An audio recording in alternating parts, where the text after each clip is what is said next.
welcome everyone! Today is the release of the new DLC for Oriental Empires called Genghis, and I would like to show you guys about an hour of gameplay of what you can expect in this new DLC, what it's going to add to the base game, and of course give you a little sneak peek of all the new stuff. So as you can see, here, you can go into single player and you will find two new campaigns. First, the one that we have told you guys about the most, the life of Genghis Khan, which is the life of Genghis Khan. And what this does is it literally tells you about the story of his life, and you have all these different events that will guide you through the gameplay. So it's a little bit different than what you're supposed to do normally. You will get a lot of pop-ups with the story, you get different types of assignments that you need to do, and if you do not do these missions correctly, it will have a lot of different things that will influence your game. And then we have the Time of the Mongols, which is basically the same map. It's just that you will be able to choose all these different types of factions that are new. So as you can see, there's a lot of different factions.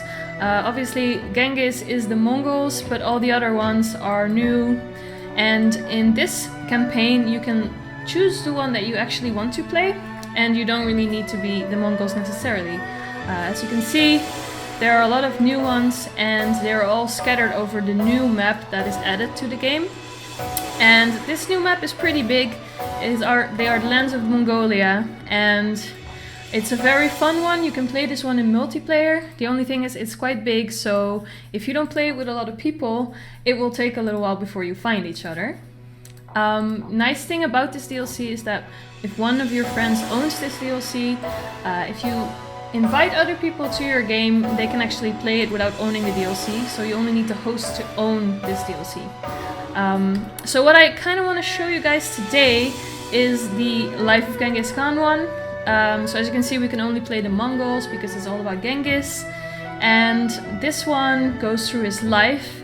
So let's play like an hour of this so you guys can kind of get a sneak peek of this new content. So here we go. In the beginning, there was a grey wolf with his fate ordained by heaven, and his mate a beautiful deer. Together they crossed over a great lake and settled at the source of the Onon River. And after many generations, their descendant was a man named Yasugei.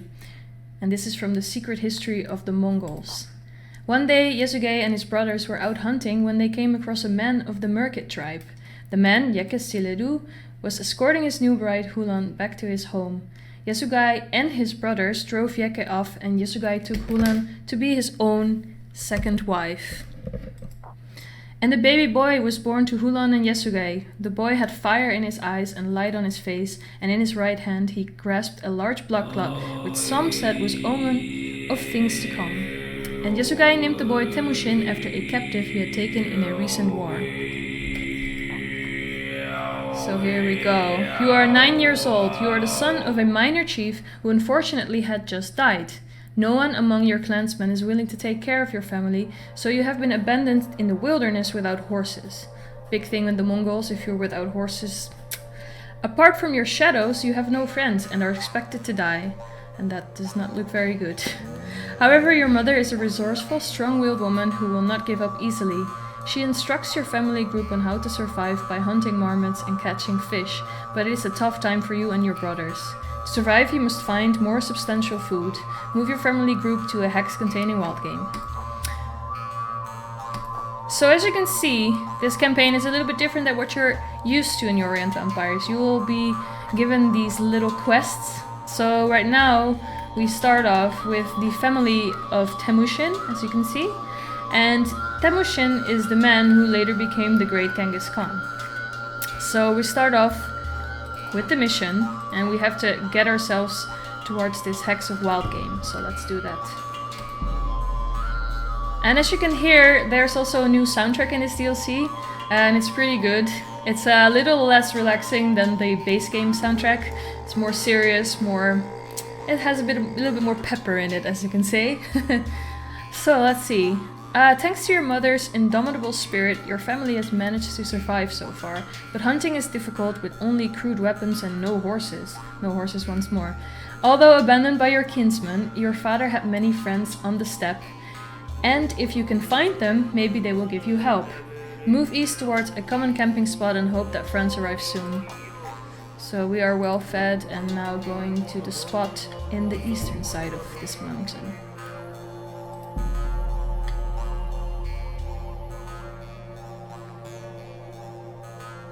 So there we are. You have met a friendly group of travelers from the Yadran clan who let you stay with them for a while. Amongst them is a boy around your own age called Jamuka. You become close friends and perform the rite of blood brotherhood, Anda. Jamuka is of noble descent and will prove a valuable ally in the future. All good times must come to an end, and now it is time to leave Jamuka's people and return to your home area near the holy mountain Burkan Khaldun. So we have to cross this lake. And as you can see, a little bit more of the map is becoming visible. There are a few new resources that this DLC adds to the base game. One of them that we can spot right now is this one, which is the falcon one. And here it says, hunting with birds is a favorite pastime of the aristocracy, and they will pay handsomely for fine falcons. A settlement that controls or has adjacent territory to this resource can trade them for additional income. So you all know it's one of the trading hexes that you guys can now exploit. So let's get over here. Might take a little longer because they have to cross this river, which is not easy. Quite wet. So yeah, we probably have to do some turns before we get to the location. There we are. You are now 14 years old and tension has been building between yourself and your elder half-brother Bekter. As he grows into manhood, he will become the group's leader and, according to tradition, take your deceased father's wife, your mother, as his own. You and your full brother Kassar creep up on him while he is alone and shoot him dead with an arrow. Your mother is furious at your actions and berates you at length, reminding you how few friends you have.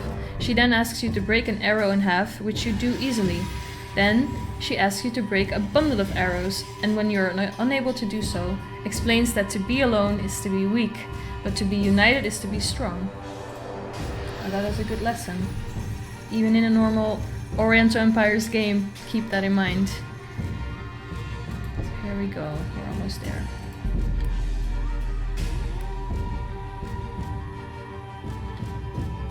You are now 16 years old.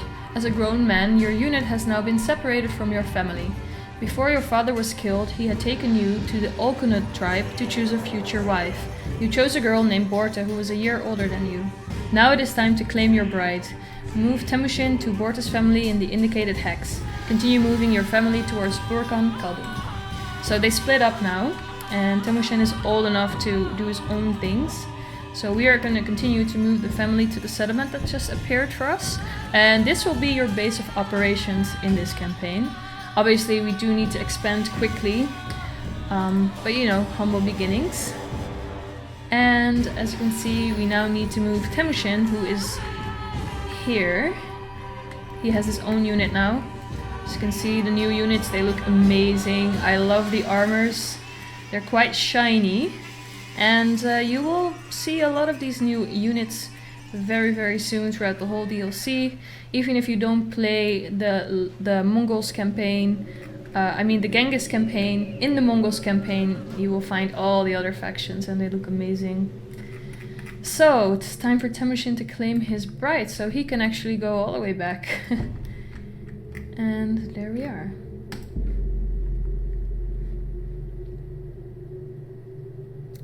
So as you can hear, the new soundtrack can be a little bit more eerie, which I love. It gives you that really immersive feeling.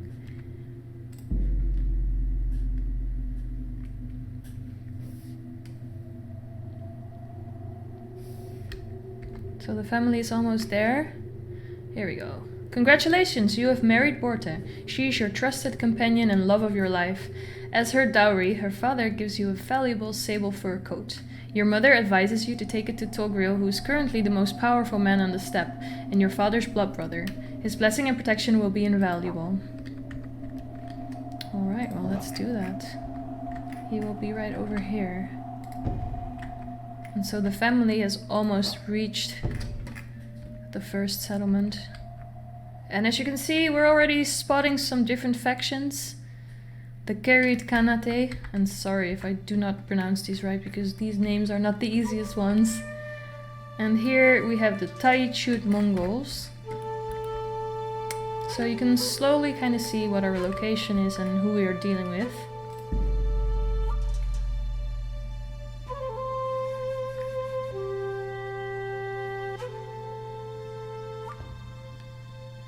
Almost there.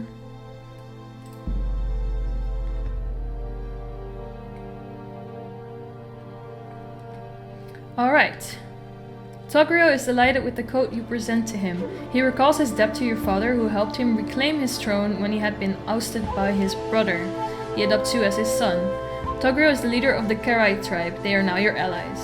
So as you can see, this is kind of how the game gets influenced by the story. Normally you're used to normal diplomacy, dealing with AI, or real players, but in this case the story kind of dictates what is going to happen. Khan, people of your tribe start to see you as a rising young warrior of noble blood, and some start to look to you for leadership. You establish a base camp at Burkan Khaldun. You can now start to play the game normally. Since completing this scenario will be difficult, you may wish to save the game at this point to avoid having to repeat the opening story section. So this is where the opening story section ends, and you can start playing the game the way you're used to. Just keep in mind that any plans you might have for the story won't always be the way the story turns out to be. So yeah, we're basically done there. I think I'm going to send him, because he is a leader unit, I'm going to send him and pick up some of these encounters, because there are quite a lot close to me, and they are nice to get. They're not always nice, but like the Monopoly chance card, it is worth checking out. So let's take a look at Burkan Khaldun. What are we dealing with here? It's very much a settlement that's just starting out. Population is not doing great, they're actually declining. I'm gonna let them build a farm and just leave them be for now. So as you can hear, the soundtrack even has this traditional Mongolian throat singing, which I think is really cool. Yeah, that's it for now. I don't think we have any settlers, or do we? We do. So take a look at this new unit. It's amazing. You guys all know the Nomad Settlers, but then we also have the Nomad Horde, which is a new unit. And as it says, the Horde is a traveling town able to move from place to place, bringing all its facilities with it. Small carts suffice for the possessions of the common folk, but the great yurts of the lords are moved on giant wagons pulled by many horses or oxen. Whenever this unit stops at a site suitable to found a settlement, one is automatically created with all the buildings and people it previously had. When this unit moves, the settlement is removed and replaced at the Horde's new position. If the unit cannot create a settlement at the end of the turn, its population and flux will decline due to lack of food. So it's a very interesting one, but it's also hard to play. But yeah, let's check it out, let's try it. I would like to show you guys what they look like.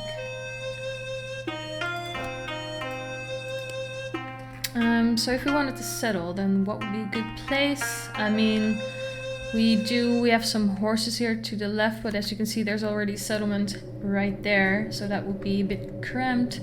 Kind of want to go a little bit more to the east because there's more space here. We have a river, which is great for trade later on, but I don't really see a lot of useful hexes. I'd say it would probably be good to try and get this wild game over here. I mean, the free food is great. So let's go to this place. And we can move around still, so that's nice about the Horde. Okay, I guess that's it for now. Oh, of course, the technology, I almost forgot. So Genghis also adds new technology. And for instance, these are some different new units that you can recruit, like the Elgintian Scouts, Tumen, and this one is great, Terror Tactics. We are definitely going to try and get that one. So it says, destroying an enemy settlement will terrify nearby settlements of a similar or smaller size, and there's a chance that they will immediately surrender when attacked. Now that is awesome. I am going to go for that one, but I'm going to start off with the terracing, because We have a lot of mountains around us, and right now there's not a lot of opportunities for us to build farms, and we do want that. So I'm gonna prioritize that one, and then we're gonna go for the terror tactics. Let's see, for craft, we might wanna go... We do wanna go for stone rubbing, copying, because then we can get this one, and development rate increased by 20% is pretty damn nice. And what else? Some more authority is always great. This one's also pretty cool. Use all talents. The Mongols live a simple life, excelling in the skills needed to survive in the grasslands, forests, and mountains. Men of other nations have other skills, and they have invented many wonderful things and mastered many arts. Scholars and artisans should be spared from slaughter and put to work for the good of the empire. So when an enemy settlement is taken, there's a 50% chance that a technology will be acquired from them. Knowledge development rate goes up by 10%, and craft development rate also goes up by 10%. So it's a pretty good one. We want that. What else? Last one. A lot of stuff that increases culture. Fire arrows. Now, yeah, that's one we're definitely gonna need. So now we're ready to go to the next turn.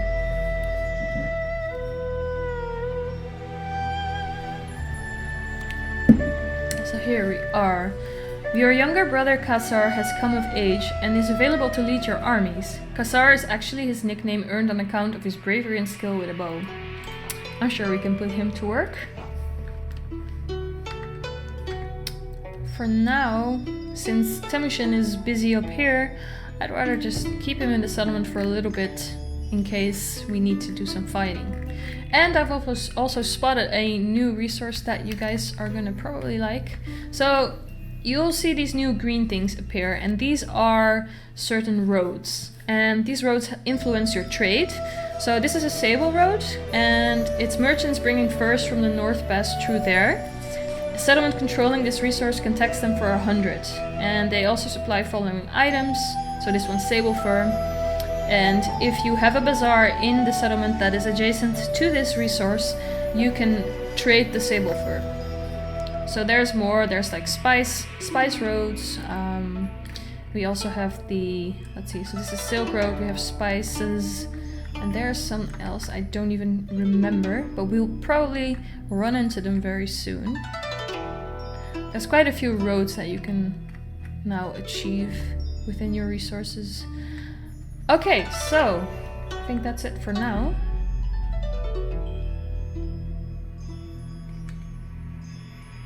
So first encounter. Noble Lord, I'm honored that you have come so far visit. I'm happy to share with you the knowledge and wisdom that has come from a lifetime of study. So this is one that we like. It's a free knowledge thing. Let's go and grab that one. So these guys are just gonna move around for a bit. And now we can actually see the units.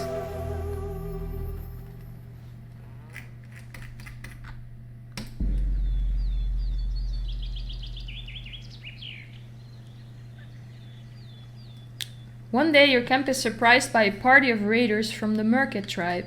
You flee for your life, but your bride Borte is carried off into captivity. The Merkits pursue you, but you are able to hide out on the holy mountain Burkan Khaldun. You pray to the mountain for guidance and eventually decide that you will rescue Borte. You send word to your allies Togril and Yamuka, and they send large forces to assist you. To rescue Borte, you must capture the Merkit town of Ulan Ud by turn 23, or be known as a coward who could not protect his women. We do not want that. So these are one of the random events that you get in this scenario, and as it says, you need to capture it, otherwise you'll be known as a coward, which is probably something that influences your authority or your Ren. So we need to capture this town. They've stolen our wife, and that is very uncool. So yes, it's time to send some troops. So as you can see, it's not like we have some troops of our allies standing here, and they don't have that many people in there. So our army, well, let's see. We're obviously gonna send our brother, and we're gonna create some guys that can help us with this mission. A few archers because they do have walls. Yeah, this should be enough for now. I mean, they don't have a very strong settlement at all. And we're gonna just send them all the way over there. It will take some time, but I'm sure they'll manage. And I'm also gonna put a wall here because you can imagine that in a campaign about Genghis Khan there's gonna be a lot of fighting. And that's it for now.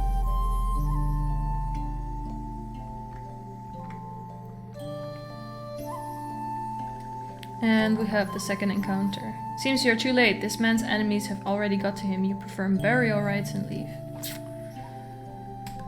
Well, that's one of the ones that is... It doesn't cost you much, but... We'll go and grab this last one and then do something else with Temujin. He's not an errand boy.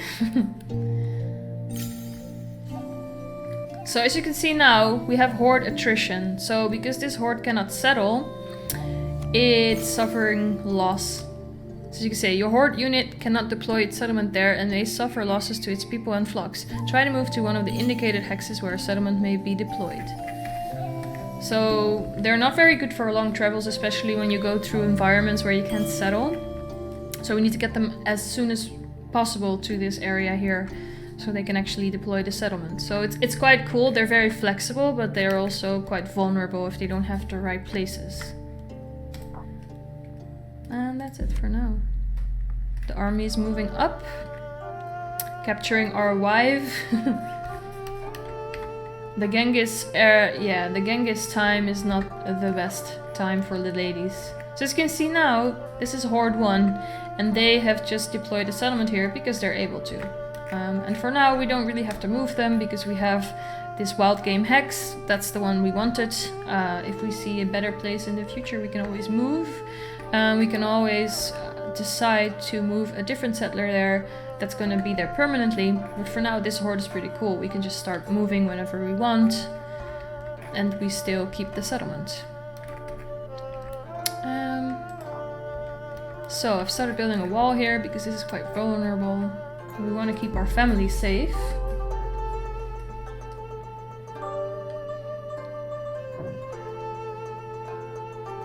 So, last encounter. The same man? Whoa. I guess we're burying a lot of men. And not in the right way. Yeah, so I'm gonna send him to the horde now. And I also want to send out some people to scout around. So it would be quite useful to get to know this map a little bit better. So I'm gonna send this man out of the settlement, and then when he's out there we can actually let him scout for a bit. I think it might be good to let Genghis scout a little bit as well, just see what he finds. We can go and grab these encounters. And as you can see, the horde has settled down. So as you can see, we can't build farms because they may not make any land improvements or construct external buildings. We are actually able to convert the settlement to a fixed town if we want. And that's, here we go. I think actually in this case it could be good to get a fixed town here. It's a nice river position. As we have 2 mines here, we probably want to do some trading. So for now, I've showed you guys this unit, but I am going to convert it now. And I am going to build a farm and later on a wall. Because in this campaign you need walls, trust me. Or really damn good armies. So we're moving up. Almost reached our wife. Won't be long now. And yeah, let's just send if we can. It's quite hard. I don't even think we're able to get here. Sometimes these encounters are not in the most favorable spots. I think we have to go all the way around. Well, that better be worth it.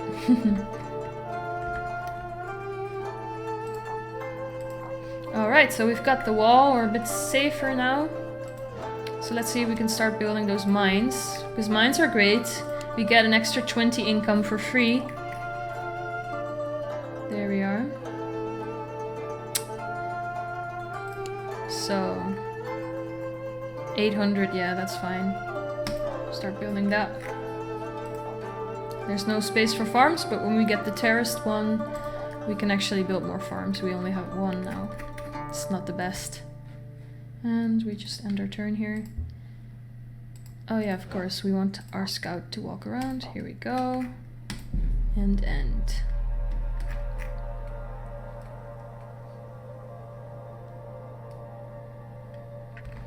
Okay. Won't be too long now.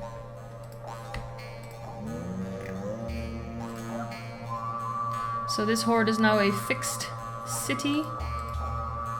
And it would probably be nice to just build a nice road that goes to our main spot and continue the road. And probably this. I love building roads personally. I think it really makes your empire look legit. It also helps out with trading. And it looks cool. Which is also a good reason sometimes. So Genghis is having a little mountain walk. And our army is really advancing now to get our wife back. Come on, boys. I'm gonna put the archers on harass. I always find that very effective. And we pass on.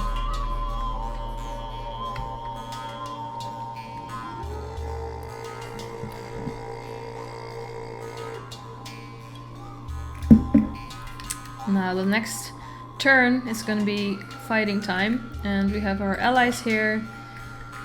They decided to help us for a bit. These units also look pretty great. So this is definitely very different than what you're used to with the base game. And you'll find many more different architecture, buildings, units.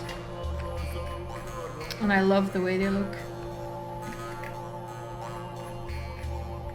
Small little details. Hopefully we'll find some more later on. I'll show you guys. Is this different? Let me see. Oh, this is still a very basic one. So that you guys know that one is the basic herder unit style. This one as well. Yeah, we'll see later on if we can find some more eye candy.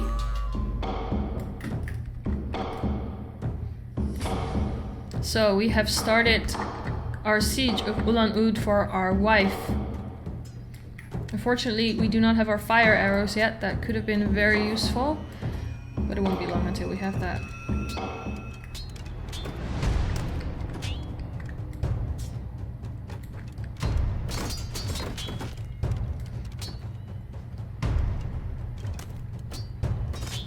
I'm just gonna speed up time a little bit. This might take a bit long. There we are. So they breached the wall.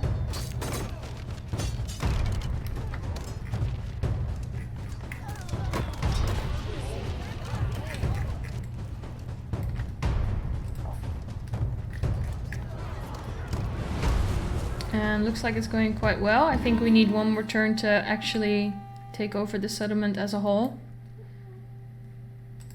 Yeah, we still have... Yeah, this is gonna be fine. So next turn it will probably be okay. So let's take a look here. This is all fine. So we do have the copper pit here now, which means we have some extra income. And we're building our roads. Probably get rid of some trees so we can build more farms in the future.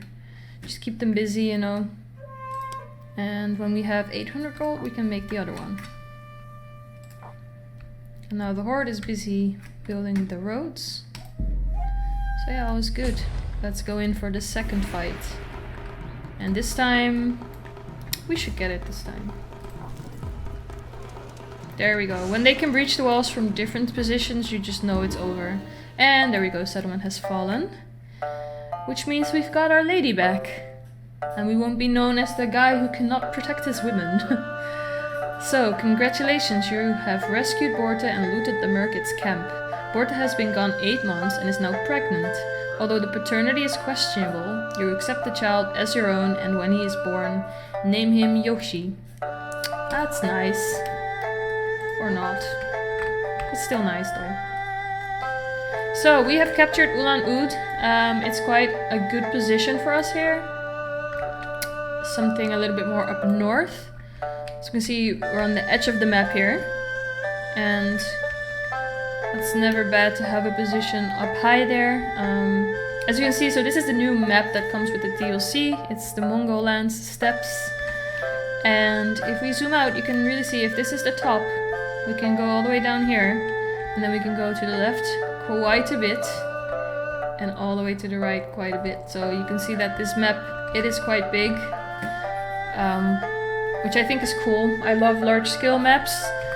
But it can sometimes be a bit lonely in the beginning when you haven't found anyone else. Especially if you're gonna play this map in multiplayer with your friends. Make sure you have a lot of friends. Or maybe choose factions that are close together. As you can see on the map when you start the game. It can be quite silent and lonely. So what are we gonna do with the city? Obviously we wanna occupy it because it's a good place to have a camp. Of course, this place is going to be in turmoil for 2 turns, so we can't really control anything yet. But when it is out of turmoil, we will make sure to do some work there. Now, the nice thing is this place already has a wall, so it's pretty much safe. And because I want my income to stay high, I do want to disband a few units, because they are quite costly. So I think just keeping these... Let's see, keep the noble. Just yeah, so we have an income of 75. We definitely want that to be higher. And yeah, that's it for now.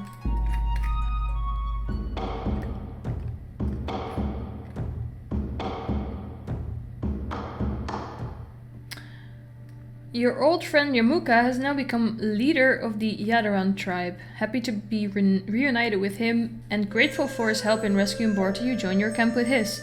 However, you are not a man who accepts a subordinate status easily and eventually grow tired of being treated as an underling. You separate your camp from Jamuka's. Many of his own people choose to come with you. This has led to bad blood and fighting with your sworn brother. Now that is a shame. So as you can see, we are now at war with the Jadaran Mongols. And of course our Kirid Khanate, they are honoring our alliance, so they have declared war against them as well. And then there's peace between them and the Merkids, which is the guys we just fought with. Obviously, join if you're a joint enemy. And they are also at war, yes. So, okay. Means these guys are now out to get us, and I just disbanded some troops.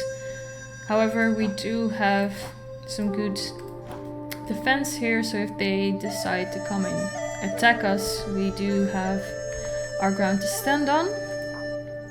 But we have to keep an eye on them, because they're probably not going to stay very friendly.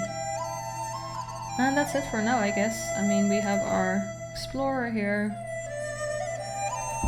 And Temujin is still taking his lovely walk in the mountains.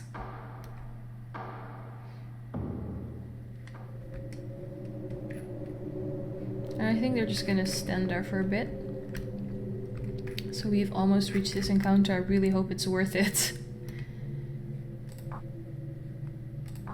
So these guys are growing and growing. That is awesome. We do have enough money for another mine. And our income is quite steady, so I'd say, yeah, let's go for it. We always want more income.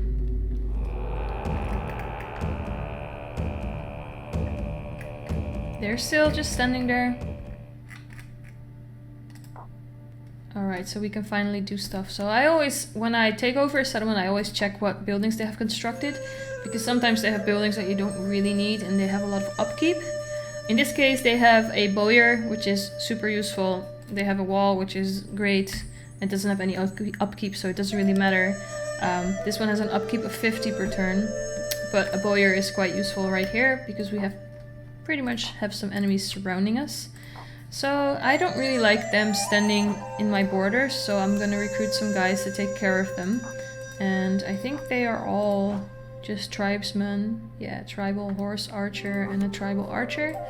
So I'm gonna send, I think, just an archer as well, and some men on foot. And we're just gonna go and send the leader with them and just take care of them. Shouldn't have gone to war with me, brother. Other than that, there's no super interesting resources we have here, so I'm just gonna go and work on some farms.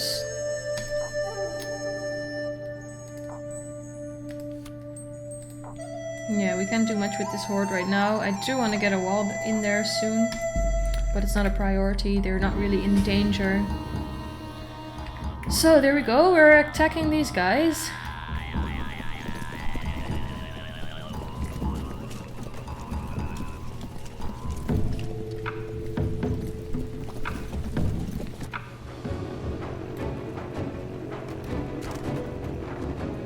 They're going in for the charge from the side.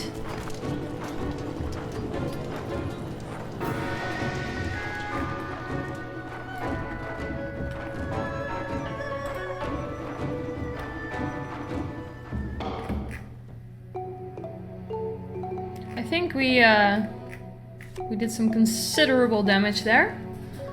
So who's this? One time when you were young, a thief stole all your family's horses. You chased after him on the one remaining horse. On the trail you came across a boy who pointed out the way the thief had taken and came with you to help recover them in a chase that took 3 days.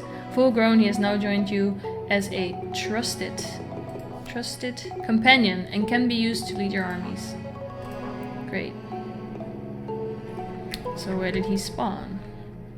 Probably in the headquarters here. There he is, Bodor Chu. So he can actually lead armies, which is great. I'm gonna probably... I kind of want to keep them spread out on the map, a leader everywhere. So I think I'm gonna send him to the horde here, because there will be fights.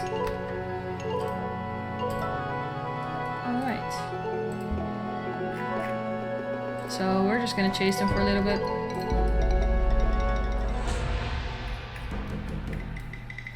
This is a lovely place. It's like behind the mountain.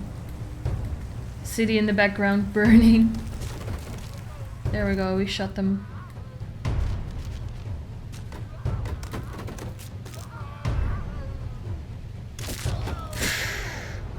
Yeah, they're gonna run.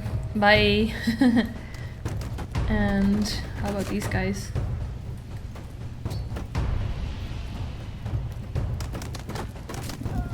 Yeah. Come on, get him, guys, get him. Love the way the shields all have different patterns and colors. They're really nice. I love the new units.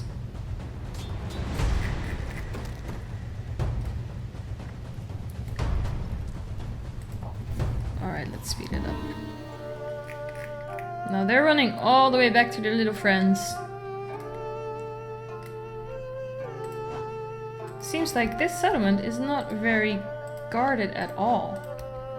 Like we could easily try and channel our Genghis spirit and just go in advance and try and get them. Maybe get some new units to join them and... Yeah, I mean... could be quite useful.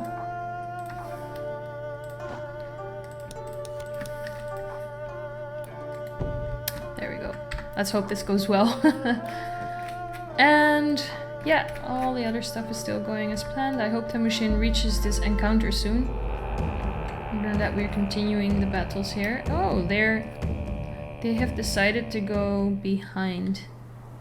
But they're nothing we can handle. They're basically as good as dead anyway. So there we go. Alright guys, you go and advance here. And they can take this guy out. Oh, well, we go this way, it's fine. So we have another copper pit here at Burkan Khaldun, which means that there's a steady income here for a bit. And it would be nice if we can start trading it, but we need some more money to build a bazaar. So we will start focusing on that soon. We have all the roads we need, they're now connected, which is nice. Yeah, nothing more to do here. And let's see how they're doing here. Fighting in the river.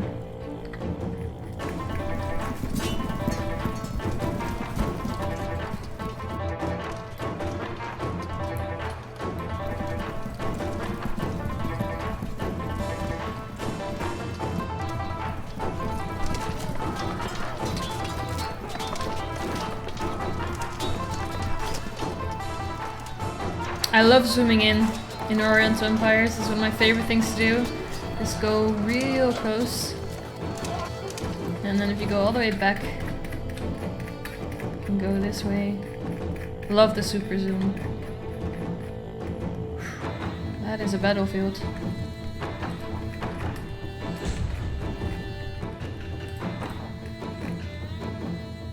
I think they got the message. But can we really do this? They're very scattered. But we have a really good army. Let's just try and go for it. I love taking risks, but it's quite stressful sometimes.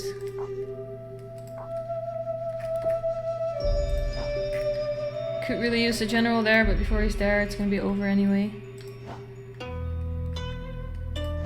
Yeah.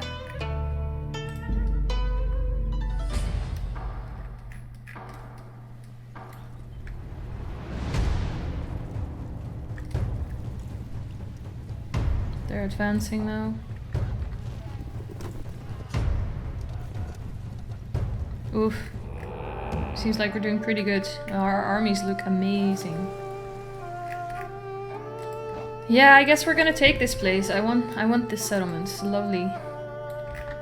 It's big too. Fingers crossed, guys. And we're almost there with our Temushin. Alright, time for the siege. There's no walls to breach, so this should be quick and painless. There we go. That was very easy, and we have banished them from their own settlement. Like a real Khan. End the encounter. Let me see what that is. Lord, I am but a poor man, outcast from my tribe. The lands around here are difficult for strangers to navigate, but I can tell you safe paths to take. Reveal the map of this area. Lovely, yeah. Look at that, more encounters. Well, we could always... Oof, okay, well, maybe not. I don't think this is a very safe path to take for him on his own. And I would like for him to stay at his hometown. We have one leader here, one leader there. Yeah, I am gonna choose to keep him there. Now this Uda River, we definitely want to occupy this and keep guarding it very well. I think it would be interesting to start getting rid of some of these units.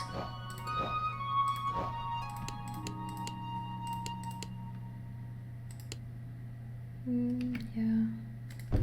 There we go. So how are they doing here? So we also have the resource here that we can mine. It's great to have all these mines. Other than that, yeah, they're still busy building farms, so it's all going great. They're still in turmoil. It's gonna take a few turns. And yeah, for this place, we don't really have money to do anything right now, so we're just gonna hope for better days soon. And we're just gonna try and get rid of these guys just looming there. So we don't want that either.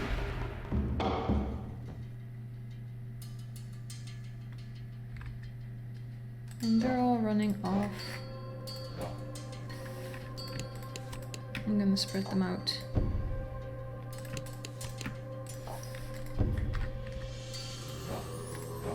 Yeah, these guys won't mean any harm. They will try, but they will not succeed in any way.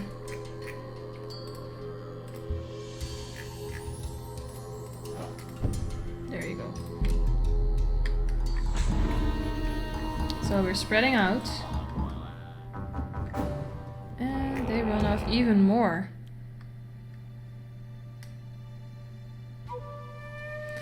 You recall how your father was poisoned by the Tatars when, as demanded by tradition, he stopped to eat with a group of them he happened across. Togrul has sent word that he will make war on the Tatars and demands your support. You must take the settlement of Tatar by turn 48 or risk Togrul's wrath. Well, we don't want that. And, of course, if you poison someone's father, that is not too nice. And we are going to do something about this. Don't know why this settler is gonna come back here. It's very, very stupid. So, Tatar, well, they're all the way over here. So we need to take this settlement by turn 49, and we are now on turn 33. So it's a bit of a walk, but again, nothing we can't handle. Let's start preparing, although I wish our income would be a bit more stable. Anyway, we are kind of taking out these units here, so we can probably disband some units, put some in. Yeah, I'm gonna disband all these guys. So we need to have our income in the plus for this, and I'm gonna put these guys in the settlement. Or at least, yeah, we need to... We have some there as well, but I'm gonna attack this guy. He's gonna mean trouble later if we don't do that. And build a wall here and make it safe. And I want to focus my military attention to Tatar here, because we need to take that city. And I'm sending Temujin to probably... Let's see how many are there. Oh, it's not too crazy. I'm gonna put Temujin back in where he came from. And we're gonna recruit some guys here.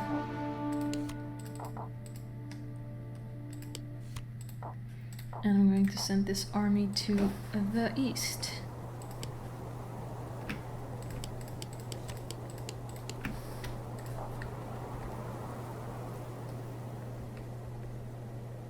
Let's see.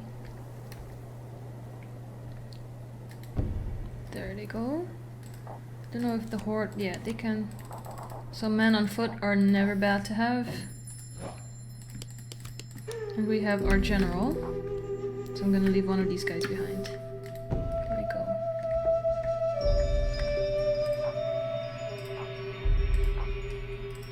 I think that is... I think these guys are still in turmoil. No, they're not. Okay, great. So let's see, what do they have constructed?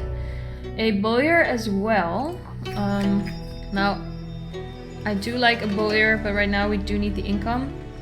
So I am gonna get rid of that so we can get 50 back on our upkeep. So it's 41 now. If I destroy it, it's gonna be 91, which is great because we want to keep that income slightly high. As high as possible. And what can they do right now? There's not much. We can connect them by road, which I am a big fan of.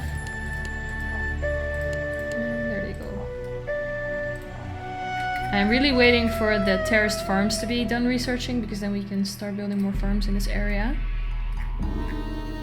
And here they go. Our armies are advancing to the east. And there we are.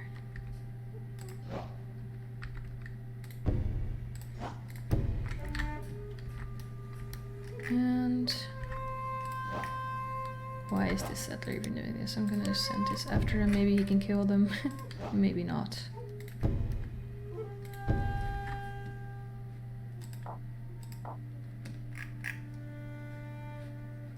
So now we recruited a lot of army again, and it's at minus 89 again, unfortunately. That is the cost of a big army. I could consider getting rid of one of the noble ones, because they are very expensive. There we are. We have only...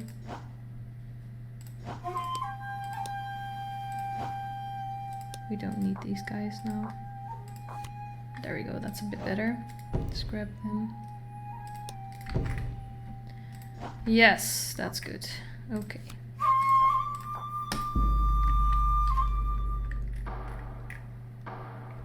There we go.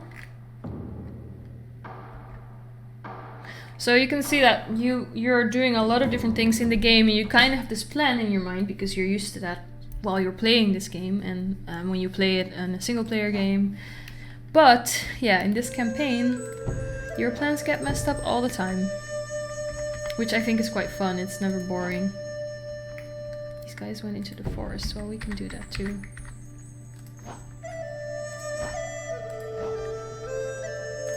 There we go. I'll just let these settlers walk around for all they want. The moment they settle, they'll hear from me. Yeah, all good.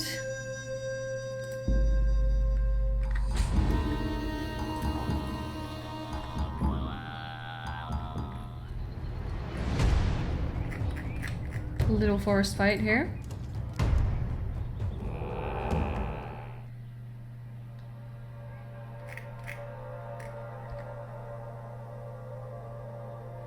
Oh, that way the leader actually died.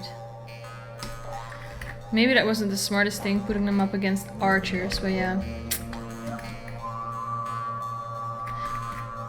Alright, well, lesson learned. Lesson learned there, because normally they're very, very strong, but apparently not against archers. Ori was already very weak, I should have paid more attention.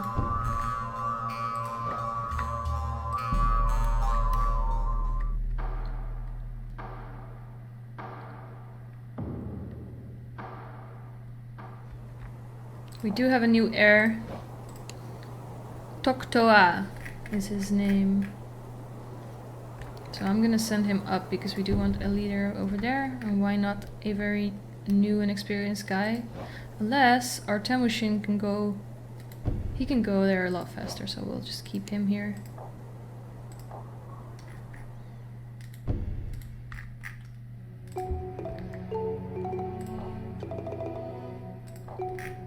So they still have a long way to go, but we'll get there.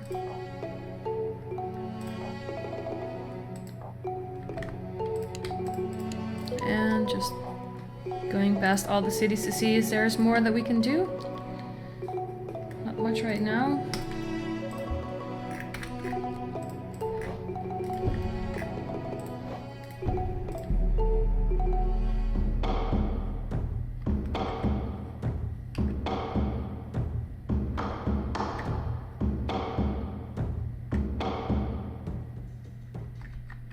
Alright. Looks like these guys want trouble after all. Or we'll get them some trouble.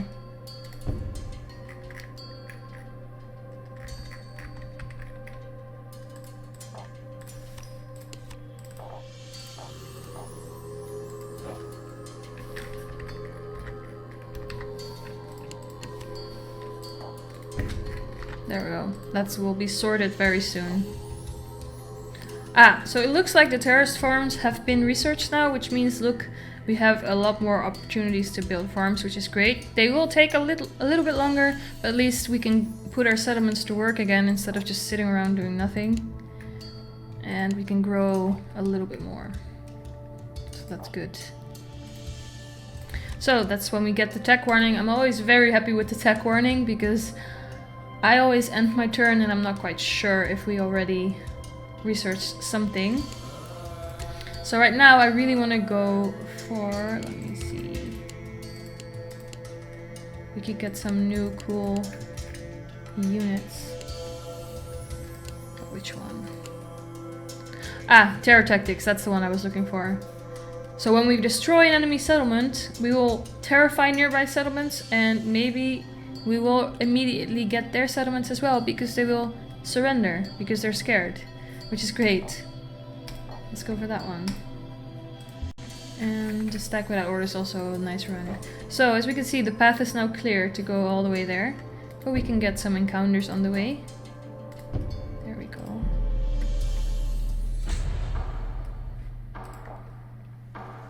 And just killing these pesky archers.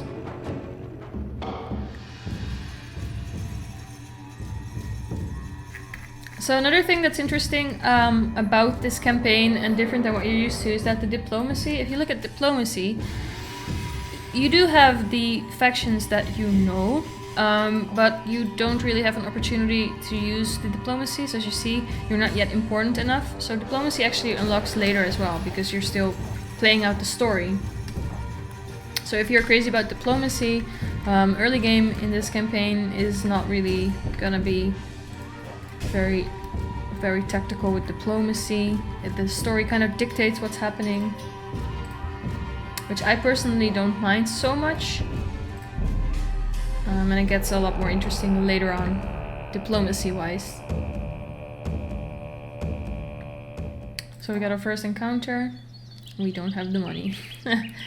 Maybe later, guys. We'll just advance there. And they're coming over here. Oh, that's just an empty settlement of our good friends over here. Let's take a detour. And then these guys have time to catch up on us. Great. Timing is great.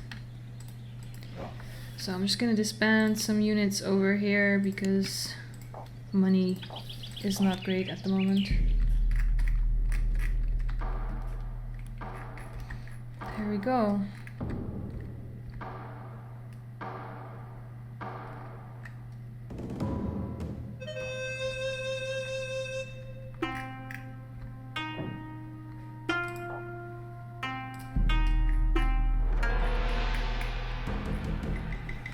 This is gonna be super easy.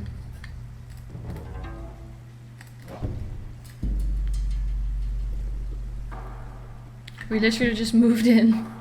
Oh, they're just like, oh, stupid stuff. So I don't really want this settlement. I'm just gonna destroy it to annoy them because we're gonna go for Tatar, which has 2 lovely hexes we want. And we're gonna go and advance straight away.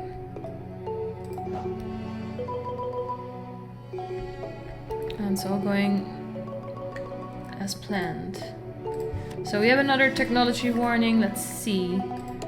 So we have the fire arrows now, which is great. And then this one, blood circulation is amazing too. You guys already know this one, but it's still one of my favorite ones. So it means like 10% of casualties suffered in a victorious battle are healed. And that is it's very useful when you're fighting a lot, which is something you will do in this campaign. That I can assure you.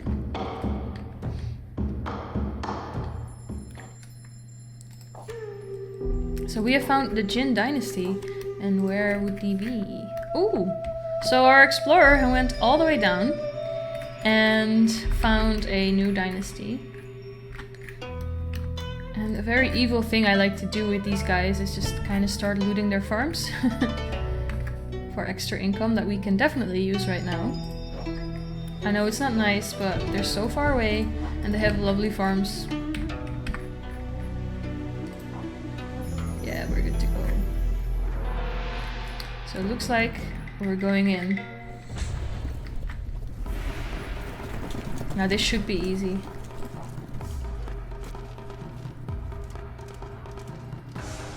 There we go. Mission accomplished.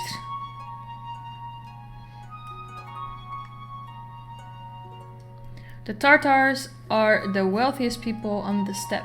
Thanks to their proximity to China, you capture much booty from them. Your treasury is boosted by the portion you keep for your share, and your generosity to your men increases your authority.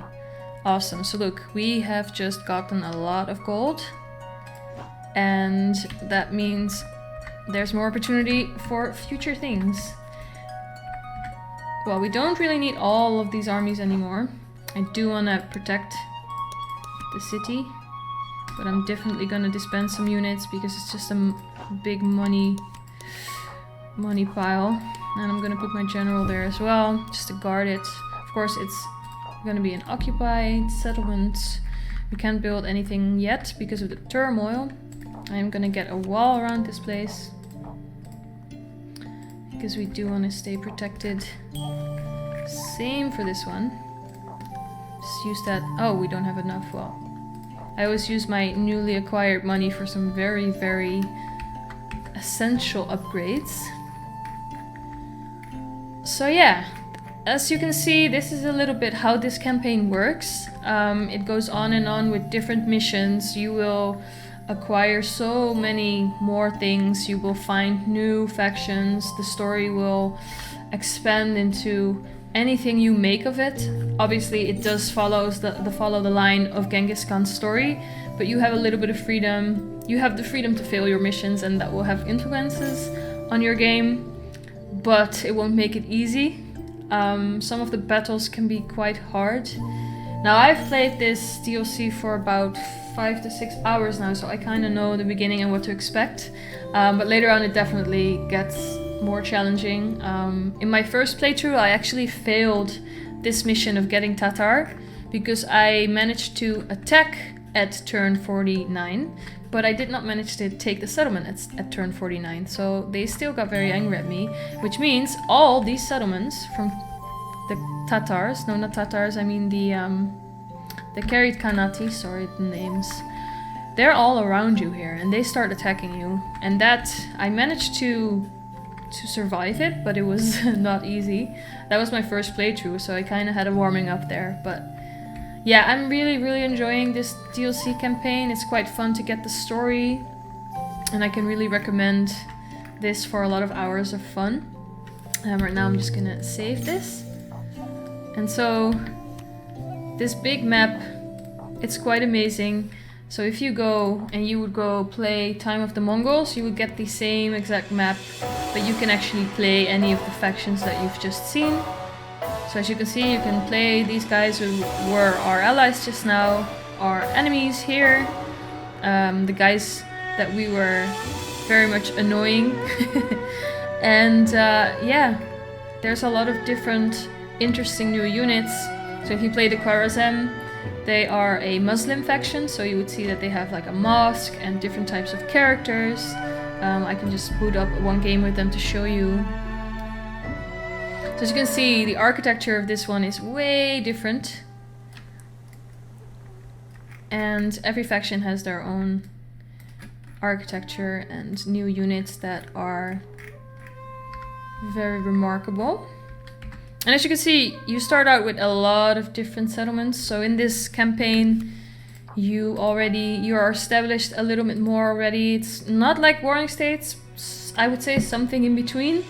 It also lists that here, so you can see here if you pick one of the clans, you can see here it's 7 settlements, 9 settlements, and you can see your location, so you can see what you're kind of starting out with. And they're not all equally big, so it can be a bit of a challenge to do this in multiplayer, and it's not a completely fair game. Although in some cases you're so far away with the other people that you can still build up yourself to that shape. But yeah, it's definitely an interesting campaign to start this up in multiplayer. This one you can do in multiplayer, but the Genghis one you can't, that's single player only. So keep that in mind. And as I said, if you own the DLC or if your friend owns the DLC, you can just join in without the DLC and give it a try. And write your own history, which is awesome. So yeah, I really want to thank you guys all for watching this. If you enjoy the game, consider liking our Facebook page or following our Twitter. I'm always managing that and it's quite fun, and I love to talk to you guys and see what you guys think. Leave some comments on the video if you have questions or anything you'd like to ask. And also we have a Oriental Empires Discord, and we do multiplayer sessions every Friday, and that is discord.io/Oriental Empires. If you go to that URL, you will actually get an invite and you can join me and the rest of the community, which is quite fun. And of course the DLC is out now, so make sure to buy it. It's not that expensive, and right now it's also 10% off on Steam. So thank you guys all for watching, and we'll see you next time. Bye!